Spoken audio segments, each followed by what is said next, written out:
Hey there, my name is Tristan O'Connor, and today we'll be talking about the ClearTouch 6000 A+ series. So we're really excited about this panel, and the reason being is that this is the first EDLA certified panel on the market. Now the 6000 series comes in a 65, 75, and 86-inch display. When I say EDLA, what it stands for is Enterprise Device Licensing Agreement. What that means is we submitted our hardware, firmware, and UI to none other than Google, and that means that, well, Google has said this is a pretty cool panel, and it lets us run the entirety of the G Suite right on the panel, including the Google Play Store and tying this into Google Admin Console. But you don't have to use Google. There's a ton of other options, things like Word, Excel, PowerPoint, just to name a few. Now, unlike panels of the past, this gives us a lot of control over customization. So we can do things like move around our favorite apps, or as you can see here, even add widgets simply by holding down. You'll notice that I've got my little weather widget right at the top right there. The Android system is pretty cool because it's modern compared to what we've seen in the past. Well, effectively, we've got multiple USB-C inputs, 3 HDMI inputs, a DisplayPort, we've got a dual-port gig switch on the bottom, and our Android system is built in, so we're running an Android 13 system. Most of the competition is building OPS slot PCs that run Android to create EDLA compliance, but ours is physically built into the device, as is the 2.2 soundbar at the top. In fact, we can get upwards of 85 decibels, which basically means you've got a killer sound system built into the device. So the Android system has two functions. We've got the application side, and then we've got what we call a universal overlay. So that means these little floating menus, as well as this floating code at the top, are always available no matter how we connect devices. So just as an example, I've actually got a Chromebook right here that's plugged in via HDMI and USB. And what I'm going to do is switch inputs simply by tapping on the side toolbar and clicking input. And you can see I've got all my inputs labeled as well as brightness and sound control, but I'm going to select that HDMI input. And you'll notice that it automatically switched over, no problem. I've even got the ability to control that device right from the board, which is what I'm doing here, right? No problem. Got touch just like that.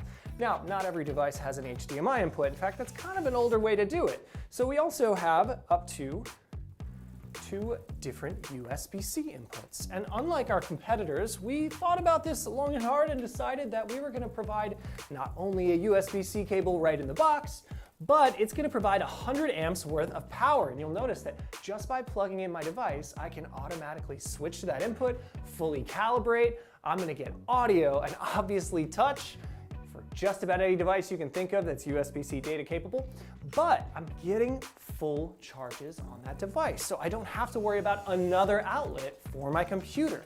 And it's as easy as opening up some of the side toolbars here. So I'm able to, annotate over top of it. We'll get into that here in just a little bit. So I'm a big fan, and I think that this is an extremely powerful way to run the panel. However, cables are kind of an old idea, right? I mean, now it's 2024, we're looking for built-in capabilities. So much like designs in the past, we do offer our internal PC module. And this is a Blade PC that fits right into the side of the panel. And it can be imaged or it can be tied into an active domain and directory. The baseline model is a 12th gen Intel i5 6-core CPU with 16 gigs of RAM and a 256 gigabyte solid state hard drive. You can get an i7 with 32 gigs of RAM, half a terabyte hard drive, and even an independent graphics card. So you can image this however you want. Now the best part is, you can tell I've been playing with this, Windows is built for touch, so it's ready for you. And any teacher who's using Windows is already going to know where everything is. So we like to believe that this device can fit into any existing setup, right? Whether you've got an active domain and directory and are worried about security, or you prefer the Google side of things. This is an extremely flexible device. And with that, I think it's pretty important to note that that internal PC doesn't require any extra cables. So we've got the ability to tie it into our domain and directory, and most everybody knows how to find what they're looking for in Windows. So that's another way this works. And you'll notice that I've actually got this floating code still and those floating menus on the side. Now, when it comes down to it, there's a ton of extra features within the Android that I want to focus on. First off, we look at the side toolbar. I actually have the ability to customize which applications are available. So just by holding down, I can remove shortcuts and pin my favorite apps. I like to use a lot of YouTube, so I'm gonna put that one there. We've also got customization on the tool side. So not only do I have that input switch and my pen tool where I can annotate over literally anything, including my slides tool. You'll notice I can even, this is actually a pretty new feature, I can actually pick up a pen and annotate and then use my finger and drive the device while I've got those annotations selected. So pretty cool. Just by turning it over, I've got an eraser.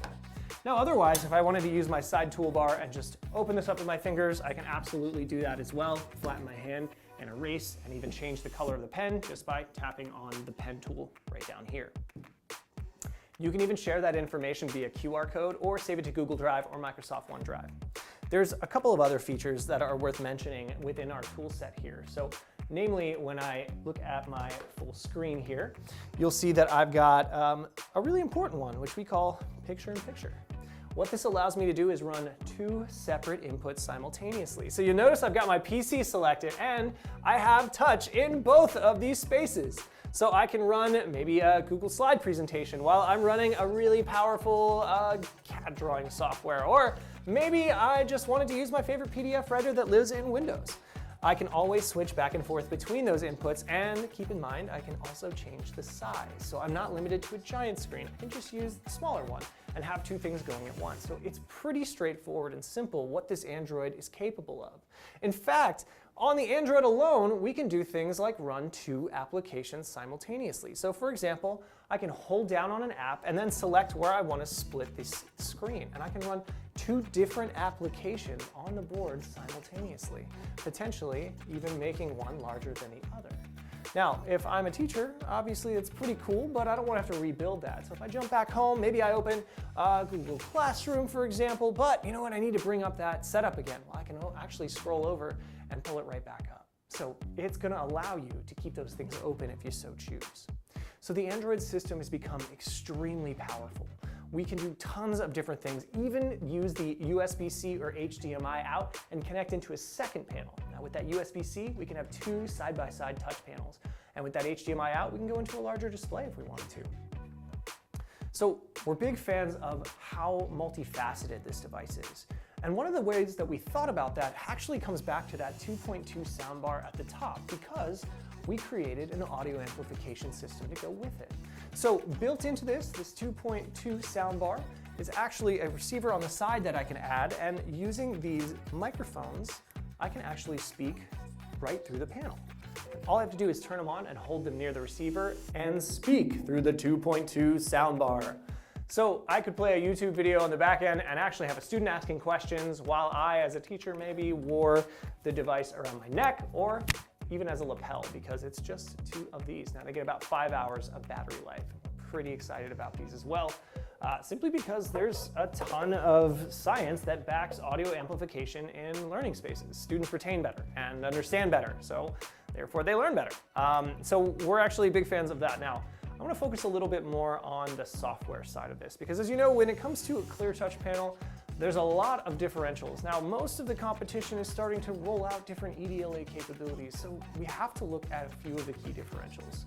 Obviously, being based here in the United States, where I'm coming to you from in Greenville, South Carolina, and having a support team right here for you is one key differential. And also having a huge implementation team of former educators who can actually speak to pedagogy is another really cool option. But I want to talk about the software, because we do provide a ton of really cool software with this. So the first one I'm going to go over is called Collage. It's how we share screens wirelessly. And you'll notice it doesn't matter what input I'm on, because it has to do with that floating overlay. So if I wanted to connect my, we'll say my laptop here, via Collage, all I would need to do is download the Collage app from one of the app stores or our website. And then when I open it, it's asking for a 6-digit code, which I have floating right here. Now that code can rotate, it can remain static, or it could be hidden. We leave that up to the teacher, they're gonna know best. So once I've typed in the code, it's as easy as clicking Start Screen Share and select what I want to share and click Mirror. And just like that, my device is up on the board. Now, whether I'm using a Windows or Mac computer, it works the same way, right? Anything that I do here will change here. And the best part is it will also work with tablets, so iPads, cell phones, Chromebooks, which I'm going to connect here in a second. But on a Windows and Mac, you actually have the ability to do what we call touchback. So wirelessly casting, I'm able to drive this device my wireless device right from the board. And I can use some of those fun overlay tools, like maybe my pen tool, or we'll do a spotlight tool, or a timer, for example. So I have the ability to use that even when I'm casting. And I can do things like pop out the screen and maybe run another program while I've got that screen popped out. So maybe it's something like a wireless setup, or I've got, let's say, a list of things that we have to accomplish, and I want to jump into a simple whiteboard. Well, I'm certainly able to do that and annotate no problem. And I can do that right in this space, just like that. We can also jump back home and keep it popped out or full screen again. So let's say I'm an educator and I like the idea of making this more of a facilitation experience, right? I don't just want to be in one spot all the time. I want to get my students involved. So how do I do that, right? We're casting one, but we can get up to 9 devices on the screen. So the way that works has to do with students connecting from their device. And I should mention that Collage is built to work across different VLANs and subnets. So whether you've got a private network or a teacher network or a student network, everybody can stay where they are.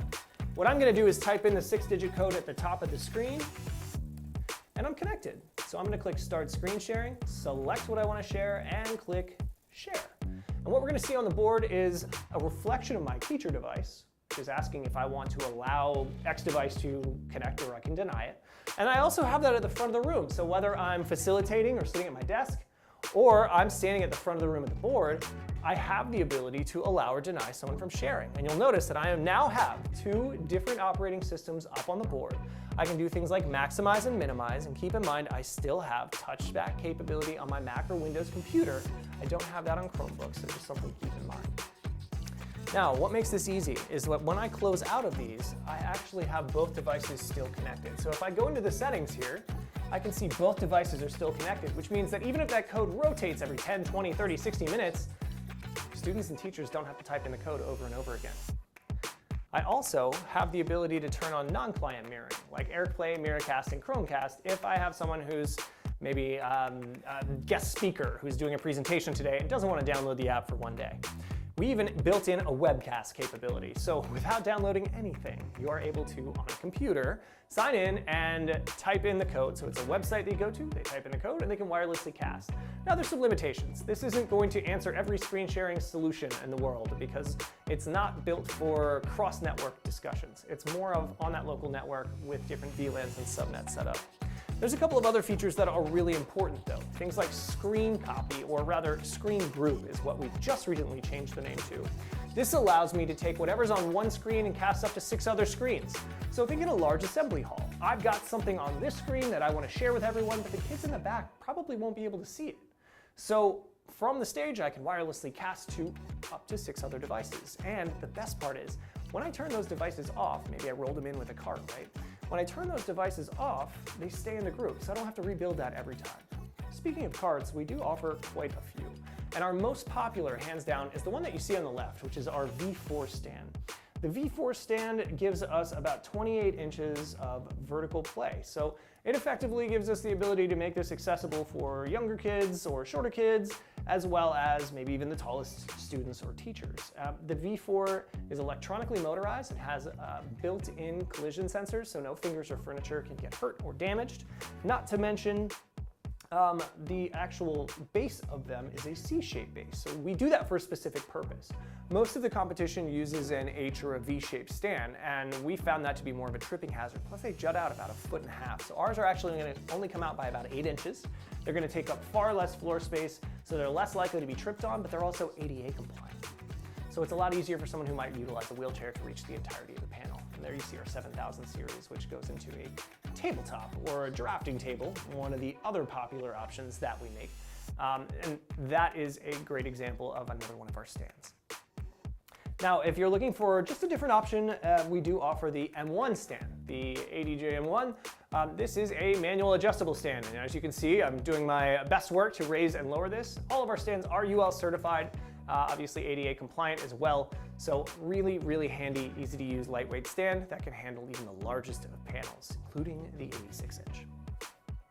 The last bit when it comes to Collage I totally forgot to mention is that there is the ability to do what we call desktop sync. So I can take whatever's on the panel and a student can actually grab that on their device. So instead of clicking screen share, I'm going to click desktop sync. Now at the panel, I have to allow it, but then you'll see right here on this screen, I have a full view of the panel.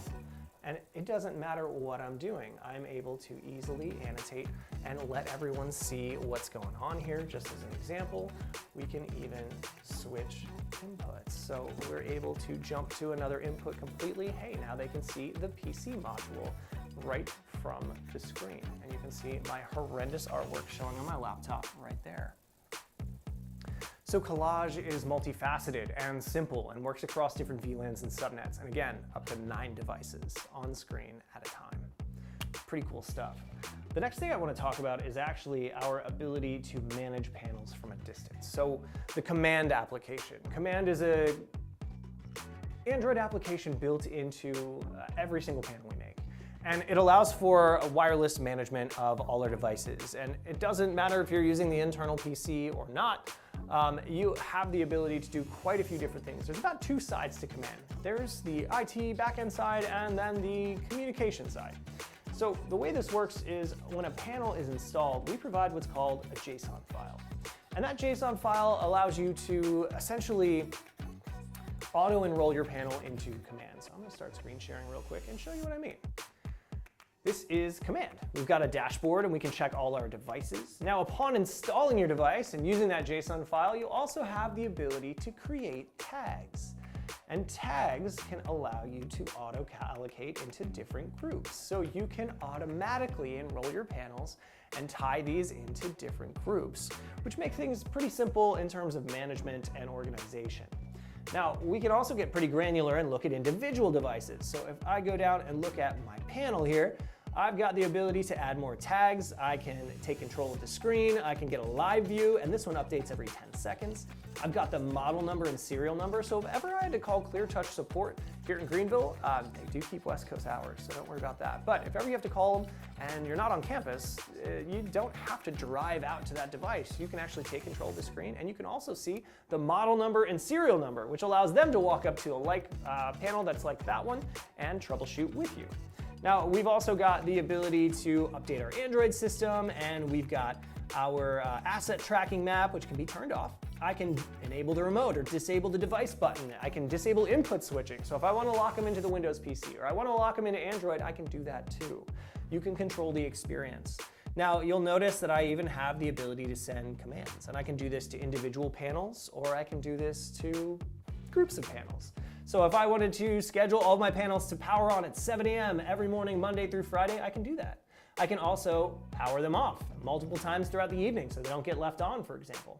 I can also put them into a sleep mode, remote reboot, lock the screen, and change the wallpaper and the boot logo. Now, as we get a little more advanced, I can get into profiles. We call command profiles basically a way to build your dream panel. So when do they turn on and off? What apps should they have? What's the device lock? What's my SSID allow list? What's my whitelist and my blacklist? My security certificates? All of this can be created on the back end. And then I'm able to associate this with groups of panels. So if you follow, when we're installing a panel and we're tagging it, it goes right to the group it's supposed to be in. And groups can be associated with profiles, which means as that panel hits the group, it starts downloading and setting up all of its settings, which means an easier rollout and sweeping changes on the back end, because I can go into a profile and change that one time, and any panel associated with it will then change.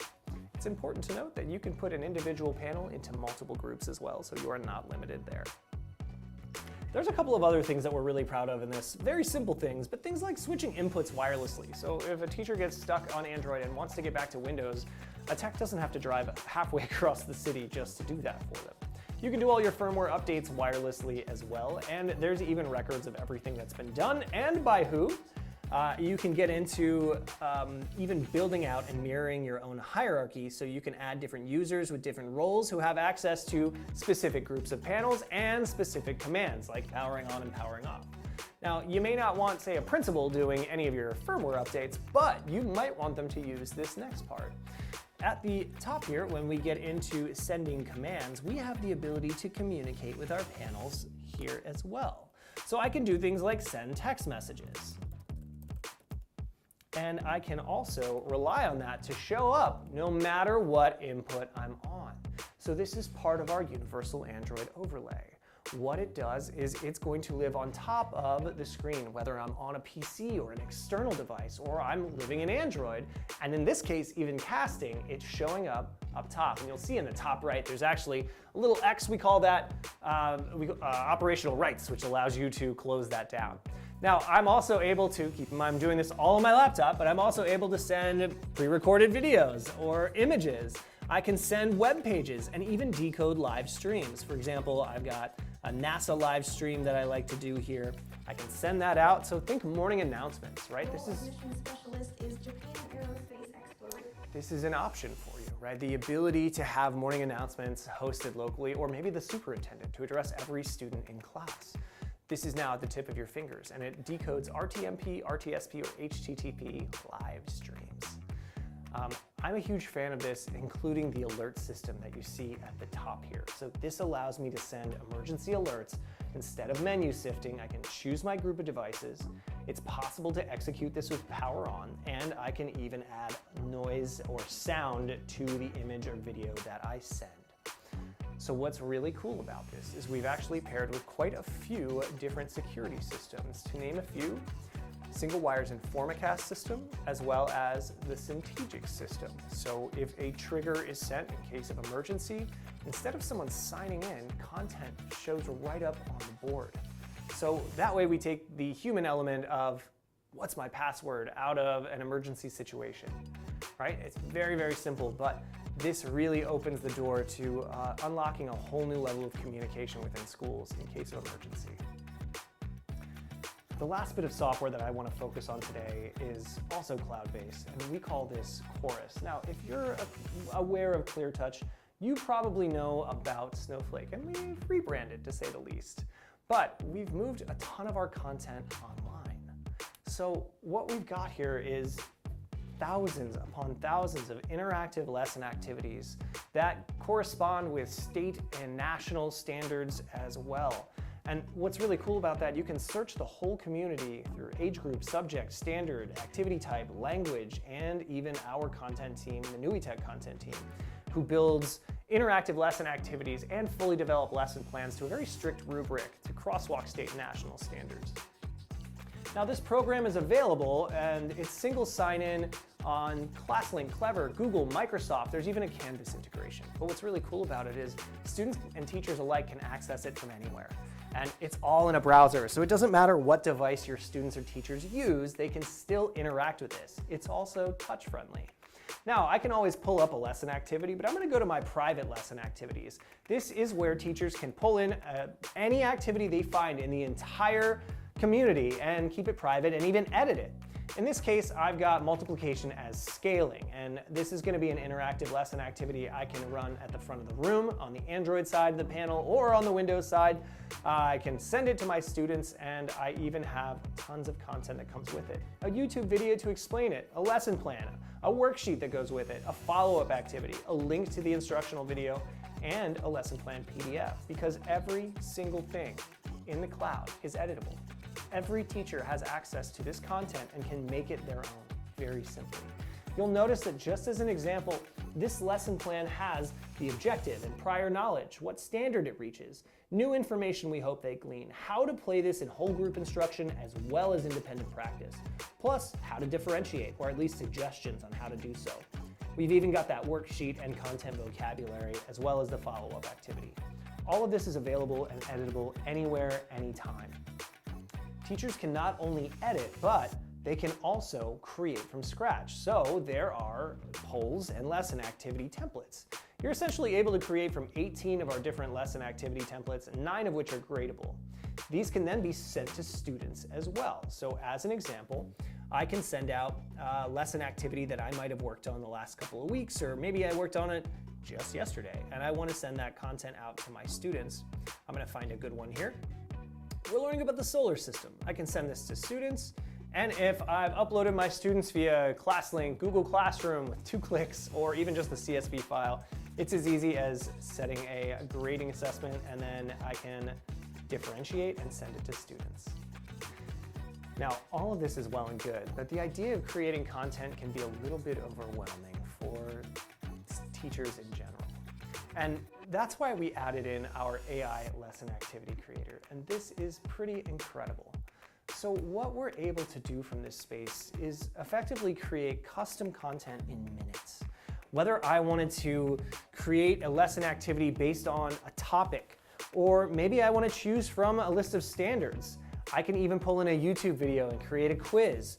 Or I can pull in a lesson, an image and create a lesson activity. You can even do this from drawings in a whiteboard. And I'm able to pull this content in and create quick lesson activities. So just as an example, I'm gonna do this with essentially my image that I've got here just to demonstrate it in real time. Now, I know that this is a little cheesy, but keep in mind how amazing this is. So I'm gonna upload an image. I've got a bunch of different types of fruit with their names, and I can upload that image, and then what it's gonna do is analyze that image overall. And it's gonna make some suggestions. Now keep in mind, this is on a very strict Rails system. We've been developing this for years. We're only pulling from government websites to define standards. And on top of that, we're only pulling from trusted sources. This is not pulling from everywhere and anywhere across the world.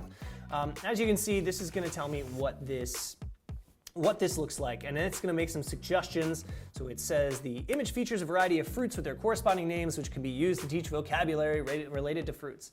Now, one of the cool things that I can do here is choose the type of lesson activity. I can also translate it. So we support 85 different languages, and as you can see, I've got all of these labeled, so I can go through and make sure everything's right. I can trash them if there's maybe a mistake, but as you can see, nothing wrong there. So I'm gonna click continue. And I'm even able to add different videos or change the background. I can suggest standards and add meta information. But for the sake of this video, not being a million years long, I'm just gonna create the interactive lesson activity. This is something that teachers can do anywhere, anytime, and they'll be able to go back in and edit it so they can differentiate extremely easy. And as you can see, it's gonna take just a second, but it's important to note that what this is capable of is far beyond what we're demonstrating here. We have seen simple strings of words turn into fully developed lesson activities. In this case, I'm just gonna demonstrate how easy this is. So I'm gonna play the lesson activity, and I could do this on the screen. I can have this on my student devices, or even embed it online. And you can see I'm getting immediate responses. So just like that, maybe I want to edit it, you know, it's a little too easy here. I want to just change things up, so I'm going to go back to edit, and you'll see I can move these around. And that way it's not going to be in order, just like it originally was. And then I can play that lesson activity. So this is a really powerful tool to save teachers time and customize content. Now, when I'm done, I can actually go back into my lesson activities. And there it is, ready to edit as well. Teachers can even save lesson activities to private groups. So we would never have access to that, but they certainly could. Teachers can share the burden of content. Let's take it a step further. We even have a whiteboard in the cloud. So I'm potentially able to create content in this whiteboard and embed things like web pages, or maybe content from Google Drive or my hard drive, or even lesson activities or polls can go into this space. I have an infinite canvas space, and this is going to support multi-touch, so it'll work on any device. The other thing I can do with this is actually download it as a PDF. But what if I'm a student? How do I even see this? And to do that, what I'm going to do is open a student account. What we're going to do is go to course.nuitech.com. And then as a student, I'm going to sign into my account. You'll see at the top here, I can click sign in, and here's our Google, ClassLink, Clever, Microsoft, and I'm even going to just use my email that I have stored here. What's going to happen next is I'm going to see the difference between a student and a teacher account. And one of the core values of this program is that we want students to do more than just consume content. So you'll notice at the top of the window here, not only do students have access to the community, but they can create content. We can use that higher order of thinking. They can use any of the templates to create content, although we did revoke any of the AI because that's cheating on their part. Now, We've got the ability to create lesson activities or open those lesson activities like the ones I sent to my student. I also have access to the whiteboard. So I've been invited to a whiteboard by the teacher. Well, what the teacher is going to see is that student joined. As a student, all I can do is download this as a PDF. And a teacher can give up to 2 students what we call editable rights. And you'll notice that now the student account that I have on top has some tools they didn't before, which means that they're able to annotate in a shared space. And now we have the ability to solve math problems even when we're off campus. Now we have the ability to download this, move my content around, work through those lesson activities, so there's a way to engage students that wasn't totally available before. It's essentially a virtual shared learning space that teachers can prepare in no matter where they are in the classroom. We're extremely excited about Chorus, but let's take it a step further. If you remember, the AI will allow us to create an interactive lesson activity from a drawing or a whiteboard. And that is available in this whiteboard as well. So we are easily able to create content just from what we've worked on prior. Chorus has become extremely powerful and it's available anywhere, anytime. In fact, I even saved it as a quick shortcut on my Android homepage. So I'm able to access it and use it right here. In fact, I can join it with single sign-in as I'm signed into my Google account here, and I'm able to easily access this right here on the board. And for the record, it's gonna look the same. So I'm gonna be able to go in and I can find, should have signed into my account. There it is. I'm gonna go into my whiteboard and you'll notice that I can select my cloud canvas and I'm able to use multi-touch in this space. It'll take a second to load because it's gotta sign me out of my other one, but I'm able to use those same spaces. I can use the eraser, erase stuff, and you'll see that I have my student in here. So I can revoke their privileges simply by clicking the checkbox. So Chorus has a huge library of content that's available to teachers for editing and a template set for them to create content from scratch. Plus, we added in an AI capability to simplify that process entirely while still making it trustworthy. And then there's the ability to interact with students in e-learning spaces or hybrid learning spaces. Not to mention, right at home, they can plan and customize a lesson activity right here in the whiteboard and open it up on the board the next day with about 2 clicks. So we're trying to simplify and facilitate the ability for teachers to create content and share content in this space. Whether it's adding things like a YouTube video right to the board in their whiteboard space, or it's adding in some Google slide presentation capability in this. We're really proud of this setup, and we hope that you find some value in this whole entire, probably long-winded video. We totally recommend a deeper dive with an online video, or rather an online demonstration at getcleartouch.com/demo. Maybe we'll see you there. Thanks.